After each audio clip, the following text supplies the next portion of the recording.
Ողջույն սիրելիներ, այսօր միասին պատրաստենք մանուշակների համար նախատեսված հողախառնուրդ։ Ես օգտագործում եմ հենց այս չափաբաժիններով, փորձված է և ինձ թվում է ամենալավ տարբերակն է իմ կարծիքով։ Ինչ է մեզ հարկավոր, առաջին հերթին վերխավոյտորֆ, ես օգտագործում եմ Agrobalt S տեսակը, որին խառնում եմ պենոպլաստիկ գնդիկներ և պերլիտ։ 60% տորֆին ավելացնում եմ 20% պենոպլաստիկ գնդիկներ և 20% պերլիտ։ Սկսենք պենոպլաստիկ գնդիկներից,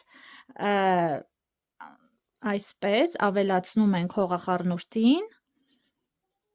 և ավելացնում ենք 20% պերլիտ, այս հատիկներն են սպիտակ, որի նպատակը խոնավությունը պահպանել հողում, ինչպես նաև երբ որ մի քիչ չորանան ծաղկամանները, պահպանված խոնավությունը պերլիտը վերադարձնում է հողին, իսկ պենոպլաստիկ գնդիկների նպատակը փխրեցնում, փափկացնում, օդաթափանցելի է դարձնում մեր հողը։ Նախապես թրջել եմ պերլիտը, որպեսզի ալրանման փոշի ունի,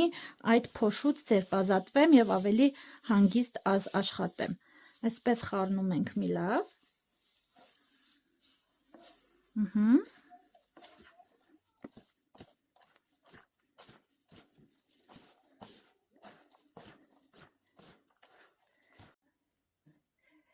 Այսպես սիրելիներ, արդյունքում ստացվեց հետևյալ համամասնությունը։ Բարի օր եմ մաղթում բոլորին և բարով աճեցնեք ձեր սիրուն մանուշակները։